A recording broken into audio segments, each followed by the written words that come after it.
Well, you're all very welcome to the very first episode of the Everything Preschool podcast, which is sponsored by Teach Cloud. We're delighted to have a really good panel of guests here. So each week we'll have our special guest, Dr. Wendy O'Kay, and we'll have preschool owners, managers, to talk about the real issues and challenges in the preschool industry, and also maybe to get tips and share ideas on how people are managing their way through these. On our panel today, we've got David Wright, Paint Pots Preschool and Nursery, and David he's got 10 settings in Southampton in the UK. We've got Loretta McDonough, Sweet Pea Preschool, Lucan in Dublin. We've got Idel Highland from Footsteps Preschools in Galway and Mayo. And we've got Helen Vaughan of Little Bears Preschool in County Mayo in Ireland. So you're all very, very welcome. And I'll be coming to you each in a few moments. But first to Dr. Wendy.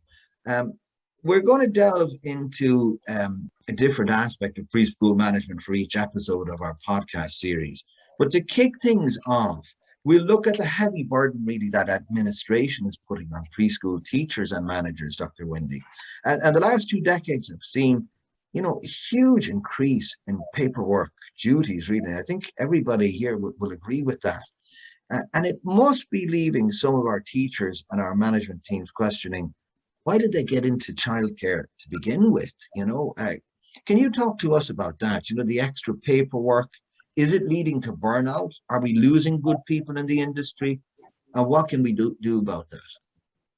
Yeah, thanks, Brendan. That's a very interesting question, and it's extremely important to have discussions like this about the immense administrative burden on early childhood professionals, because it does lead to burnout and increased turnover in the sector.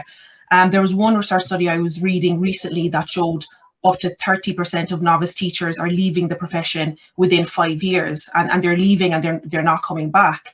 And then we have those that do remain because they really love working with children, but they're experiencing difficulties in coping with the pressures of work.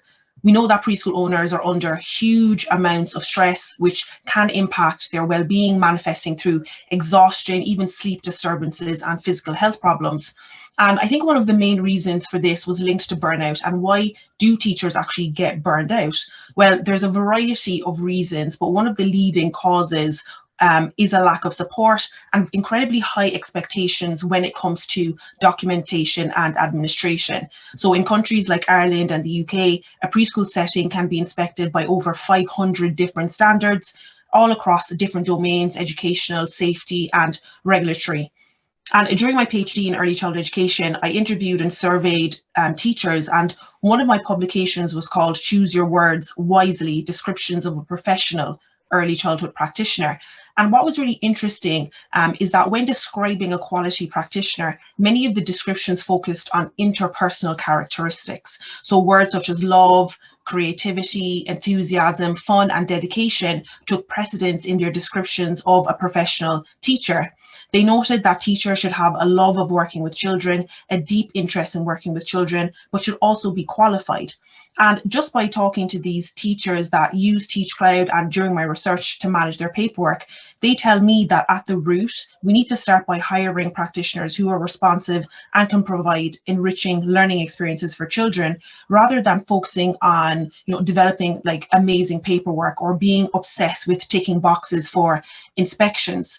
So, I think that's one of the reasons. But to answer your question, yes, we are losing good teachers because of the workload in preschool and at times poor work conditions. However, much of this paperwork, like risk assessments or accident forms, are important, and they're there to ensure safe environments for children. Learning journals, documentation of children's daily learning opportunities for parents and teachers are also vital. But what I believe is that we need a balance with more emphasis on the type of education and care provided to children, as well as the quality of the teacher, as opposed to solely focusing on the quality of the paperwork. So from a managerial perspective, building a positive work culture where staff have access to training and the tools that they need to manage their work easier can also combat burnout. Because we know, I'm sure the panel will be able to speak to this even more, but we all know that the quality and the knowledge of the teacher is really where quality early education originates. Okay, that's very interesting. That's very interesting. And I think that it'll be an interesting topic for our panel, because why did you get into childcare in the first instance, and has administration really put a burden on that? Let me turn to Edel first, Edel Highland. Let's talk about the nice stuff first. Why did you get into childcare, and tell us about your preschools, the Footsteps preschools. Hi, Brendan and everybody. Good afternoon from not so sunny Galway. But I got into preschools about 11 years ago in my local national school. And I set up a very, very small setting with 6 children to begin with, which very quickly grew to a huge service and then became in demand in other national schools around the area. All my preschools are based in local national schools. I'm usually approached by them to set up the service. We tend to build numbers and we tend to grow the numbers going into national schools. So we're fairly popular for that reason. I suppose for me personally, I absolutely adore what I do. I have a full passion. I have 22 staff employed.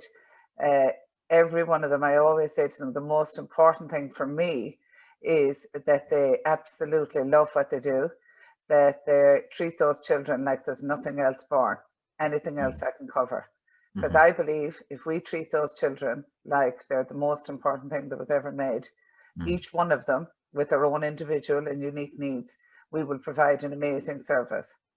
I suppose, like you said earlier, Wendy, the administration side, holy Jesus, you need a degree in IT, I feel, to actually manage all the different agencies that we have to respond to. And it's all become about paperwork. But however, I do respect, I love the fact that we're so regulated, because it keeps us very safe. Sure. And it keeps all my staff and the children we serve and their families very safe. So I like that there's unannounced inspections. I have no problem with anything like that. What I do have a problem is, I suppose, is inspections that aren't supportive, that they're quite judgmental on the day. And I hate that, because like any place, if you come into my home right now, you'd say, oh my God, do they ever clean this place? Do they ever? But if I knew you were coming, obviously, I'd have prepared.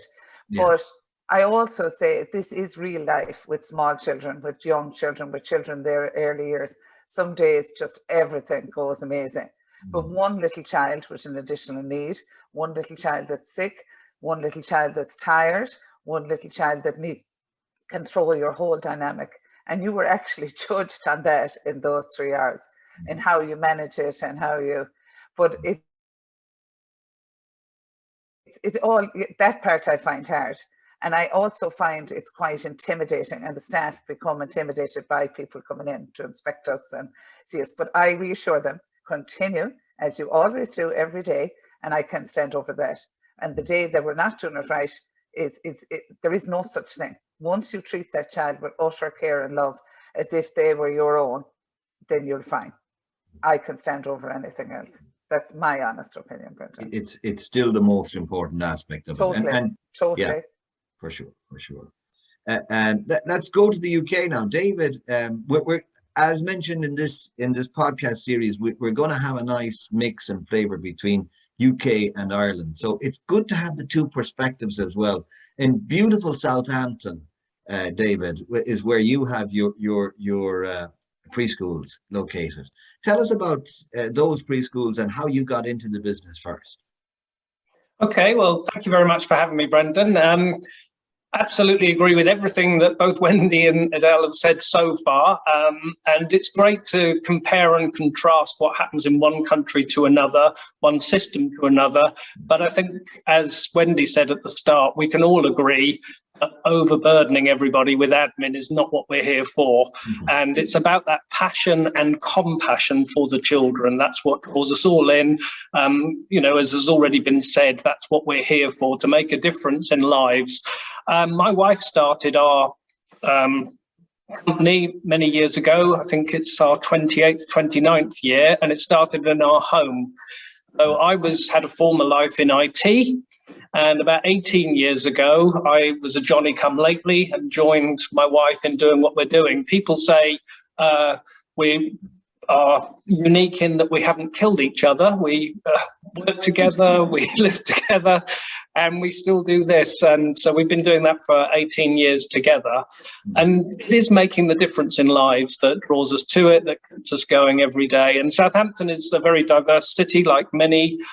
We have areas of affluence, we have areas of disadvantage, and we have some of the most disadvantaged wards in the country in Southampton. So those are areas where we really have that opportunity to see a difference in children's lives and their families. Our motto as a nursery is love, laughter and learning. My wife likes alliteration, so originally we were Pink Pots Preschool, and our motto was love, laughter and learning. And we see that very much as a pyramid. So the bottom layer and the biggest and most important is love. Children need to feel safe and secure in order to thrive. We then have a lot of laughter, because when you're with a 2-year-old, that's what life's all about. It's about today, it's not about getting ready for tomorrow, and it's about children's rights. We do so in a fun way. We're very serious about what we do, but it has to be something that enjoys life and is full of that thrills and fun that children have. And then learning comes out at the top of that. So altogether, we've got 10 different settings across our city, and we look after nearly 1,000 children a week, with 160 in our team, which keeps us occupied and busy. Some of those people have worked with us for over 20 years now. Some of them have recently joined us, but as has already been said, our focus is the children and what they're doing. And yes, there is an awful lot of documentation. Interestingly, from the English perspective, Ofsted, who is our regulator, have picked up on this recently.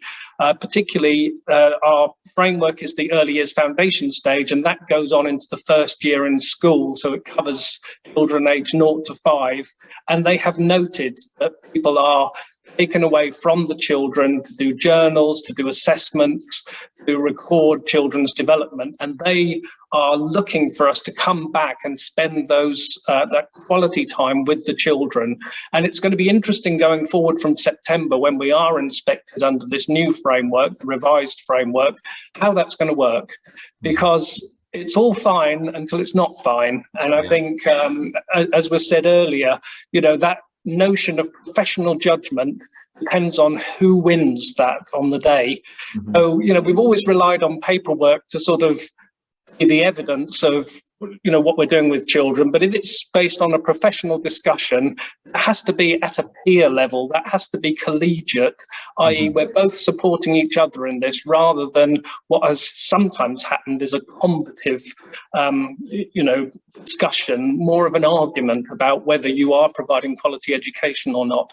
So we're optimistic for the future. We hope we're going to spend less time recording children and more time enjoying them, inputting into their lives.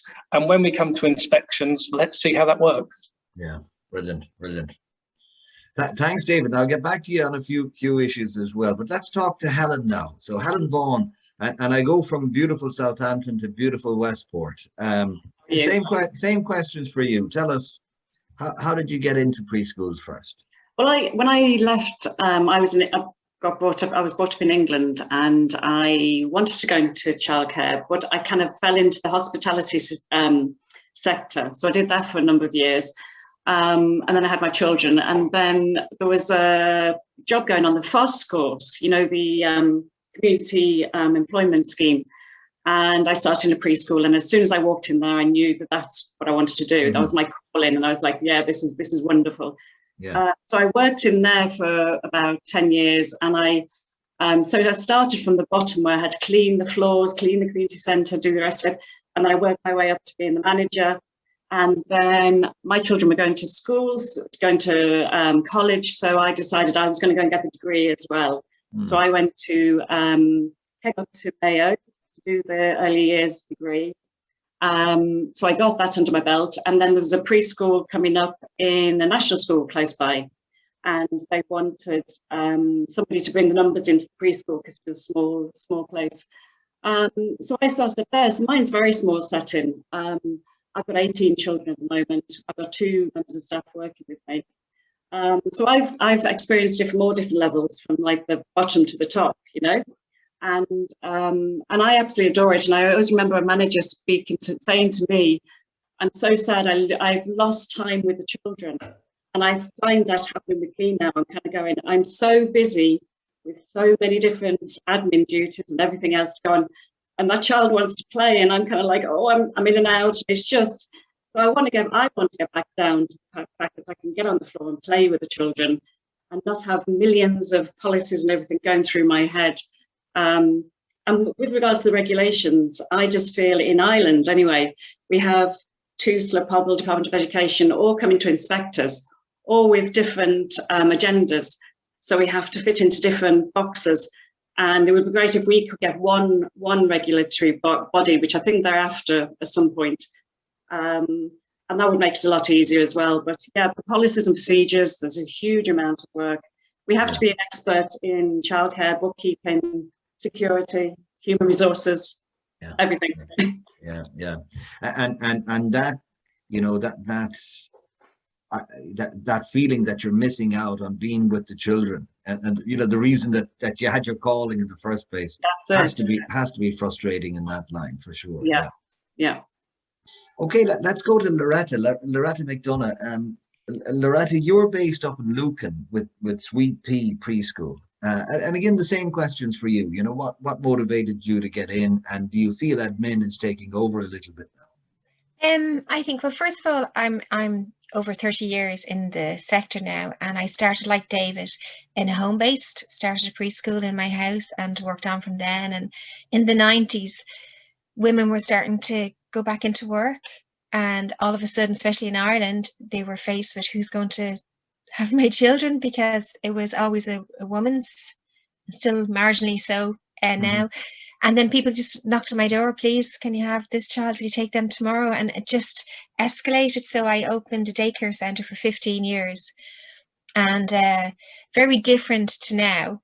We had TUSLA, which was the HSE, and they were much softer, I have to say, than what they are now. I find now it's very much ticking boxes. And even when you try, and if I'm in the office and I'm looking at the regulations, or something new comes in, or a guideline, we're left on our own to decipher that, you know, and it's deciphering what a regulation is or a guideline is and putting it into your practice can be very difficult, because for what I feel the regulation is telling me and how I put it to practice may be very different than what Adele or Helen might do, or David. So it's when you're talking about services, I find it's very individual, and it's very how Adele is very passionate about how she wants the love of the child and for that to be centre. And sometimes over the years I have found that TUSLA don't really look at that, and they made the first 2 sentences on your you know, your, what's it they call it when they give you the results, or what is it, Adele, when they call that? Inspection report. Yes, the report. And it's in the setting, it's very caring, and we see this. And then next of all, they go back and go, "Oh my God, they'd be right for me for a handle on a door," or at that moment, I remember one report saying, and like you said, Adele, very busy day. We're a very diverse setting. I gave up the daycare 15 years ago because of the recession in Ireland. Families just were crumbling around us. We live in a suburban area of Dublin, very mixed social class, and people were losing their jobs. So the daycare was hit severely. We went from 32 families down to 6.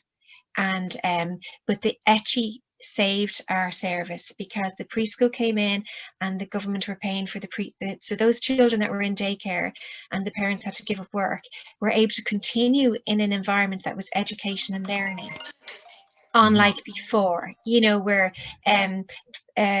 children maybe sometimes would have presented themselves in school without any preschool or nursery. So now in 2010, when Etchi came in the early learning preschool, it was such a huge help to all services and gave a foundation of guaranteed funding, which I had never seen before, because every September I would wait to see what children came in, or was my waiting list long or short.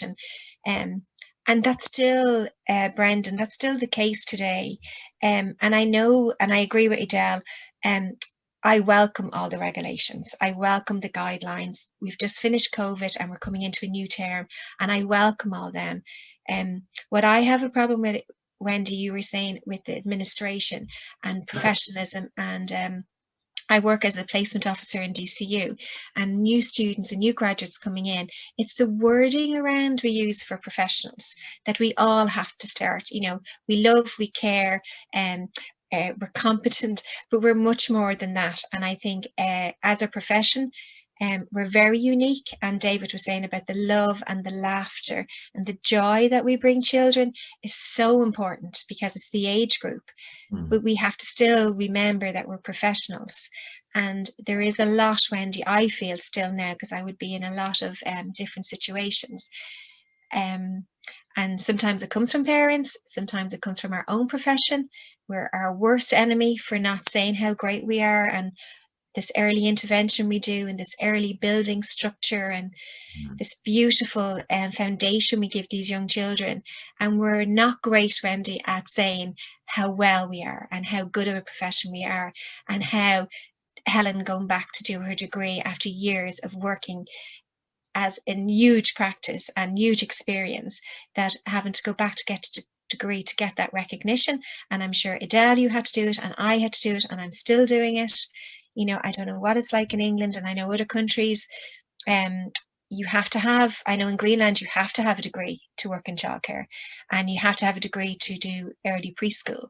And they recognise that as part of the primary sector. And I think as a profession, they need us. Everybody needs us. Like, you know, we're not going away, and we won't be going away anytime soon. It's having to get that balance of that recognition, Wendy, that you were saying, and that what our profession body is and where we sit in it. Are we managers? Are we carers? Are we educators? You know, and what do other sectors perceive us as? Yeah. Really, that's a lot. Sorry. No, that's very interesting. And before I go back to you, Wendy, just one question I'll throw out to everybody, maybe in this way, and you can put up your virtual hands if you want to answer this. But are we losing, or do you have any maybe examples in your own situations where you're feeling you're losing good people because of burnout or admin or anything like that? Does anybody want to pick up on that particular point? Well, I know that in the sessions I've worked in before, there's been some really great professional girls that come into it who have a degree and they're really good with the children. But they have to leave the sector because it doesn't pay, because on the ECI scheme, we only get paid 38 weeks per year. And there's no way that a young family can survive on that, and to save for a house and to have a family. And so I've seen people having to leave the sector because of that.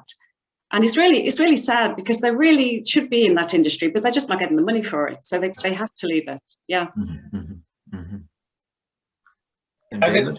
I would say it's exactly the same in England, and particularly during COVID, you know, people have had taken the opportunity to evaluate what's important in life, and actually the stress and the responsibility of looking after these young lives, and the regulation that comes on top of that, and the pressure people feel to perform.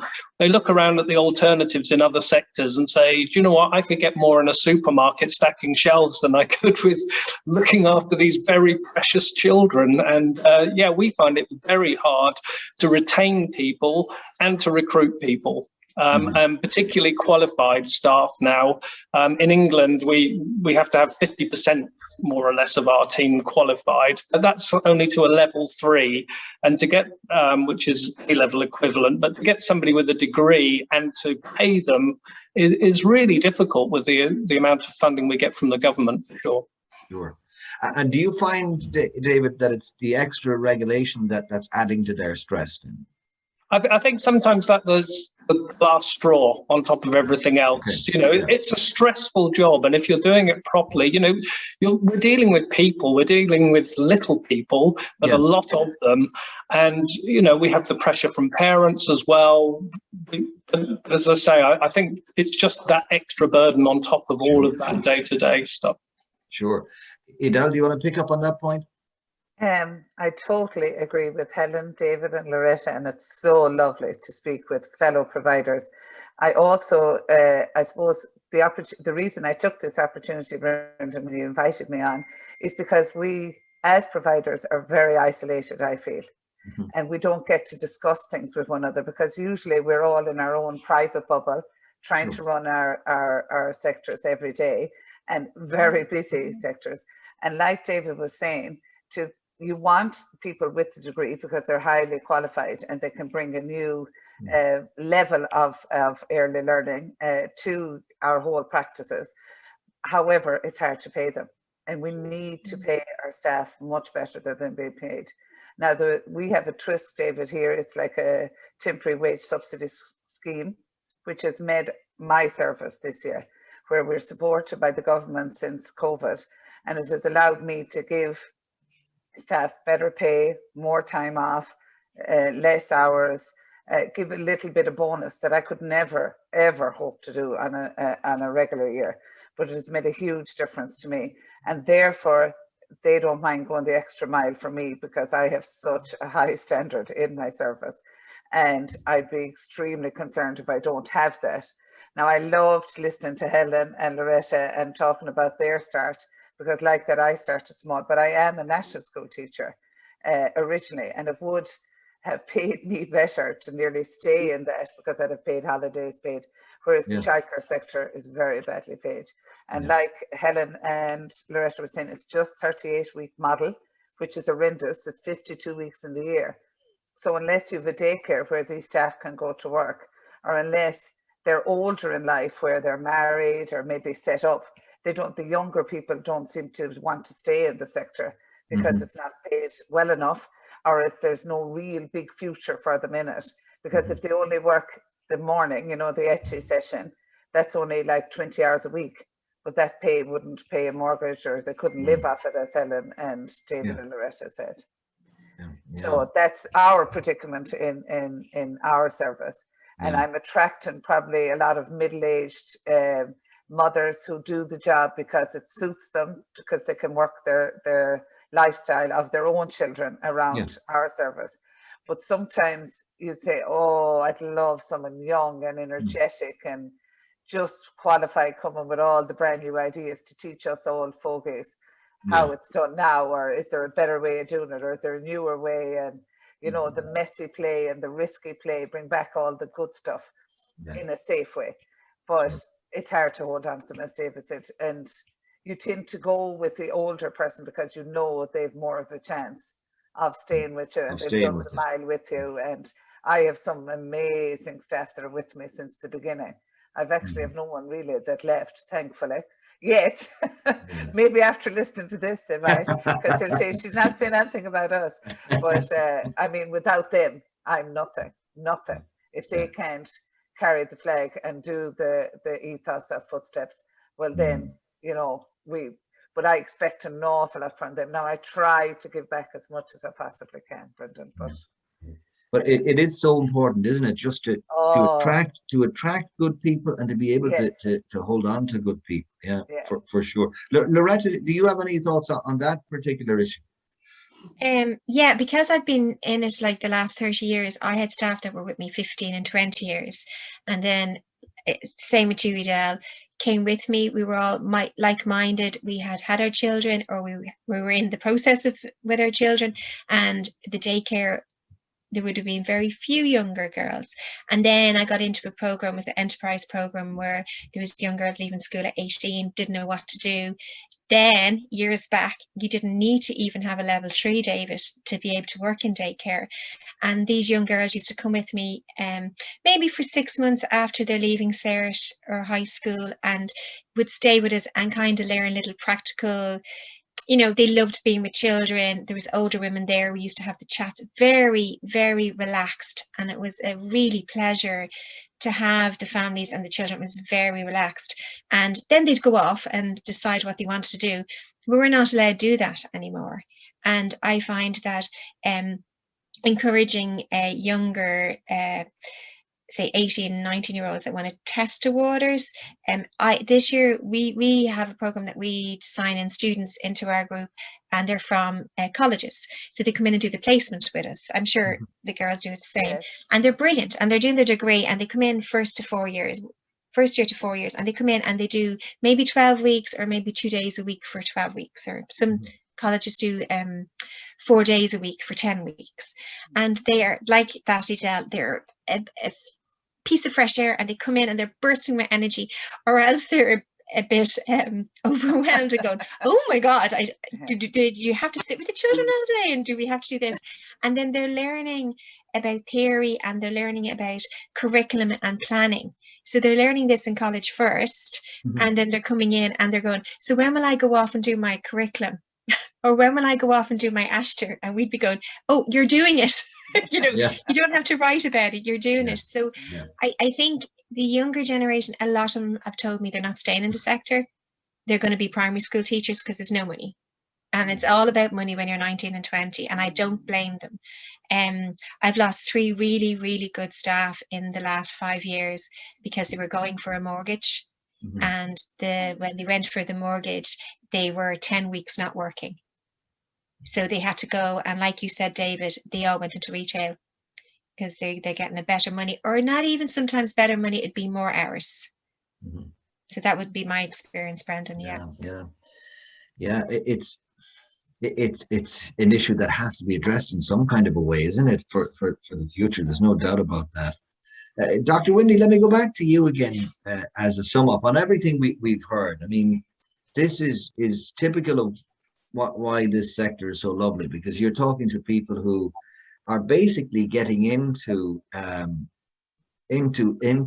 work of love, you know, that the passion to work with children and all that. And yet we're seeing the pressures of admin, and we're seeing the pressures of holding on and attracting good people in a sector that maybe the pay isn't going to compete with primary school and all of that. What are your thoughts as we sum up maybe the podcast today? Yeah, I mean, I think the points raised have been absolutely amazing, and there's so much that we could talk. We could be on here for another, 3 hours and still not have even scratched the surface. But just picking up on some of the things that were already said. For example, David saying that people are going into retail. I remember graduating with my degree in early years, and some people went to work in Tesco's. They were just getting paid more. It wasn't because they didn't want to work with children. It wasn't that they didn't love it. But like you said, if you ever want to get a mortgage, if you want to be able to save, unfortunately, money comes into play. And it's really unfortunate because, like you said, you have these really young people, they're coming in with a burst of energy. And yes, they have the degree, but at the same time, you need that experience as well. So, it is that balance, because I think now we're a lot of people are pushing, get a degree, but we're kind of forgetting recognition of prior learning. You have people that have been in this for 30 years. I'm sorry, but I'm probably going to take advice from 30-year veteran than I would for someone that just graduated. So that's really important as well, that like everyone has already said, that we really champion what we're doing, because it is amazing. We are working with very young children and vulnerable at times children as well, and their families. So we do deserve to get, to get recognition and pay for that. And like Loretta was saying, in different countries where you have to have a degree, at the same time, a lot of those countries, like if you go to Sweden, for example, the government heavily subsidizes, in fact, for some families, just completely free. They heavily subsidize it, and some of the teachers are paid as much as doctors, right? So, if you're getting that, you're able to be paid, you're doing what you love, and you're qualified, that's just the perfect, that's just the perfect concoction, right? That's really what we need to look at, whether it's in Ireland, UK, it doesn't matter. We need to support the early childhood sector, because we saw with COVID, when we don't have preschools, what happens to the economy, right? People can't go to work. I had parents that use Teach Cloud, writing into us, can you just give me something to do with my child? I don't know what to do, and it's tough work, right? And parents now, they're getting that now after COVID. They're like, wow, what preschool teachers do. They're not just playing all day. They're not just kind of sitting there just kind of having a laugh. They're educating and caring for children, and it's a very difficult job. And so now we need to look at, yes, that professional body. We need to look at governments all over the world supporting preschool, investing in preschool educators, because without us, there is no economy. So just what everyone has said is discussions like this, they just make me really excited to hear about the amazing practice that's going on in the sector, because we need to keep talking about how amazing we are. And listen, I think that's a great note to wrap up the podcast on. How amazing we are. I like it. Listen, thanks to everybody. Thank you, Edel, Loretta, Helen, and David. And Wendy, thank you so much. My pleasure. So that's great. And we until the next time, we'll talk to you again. Cheers. Thank you.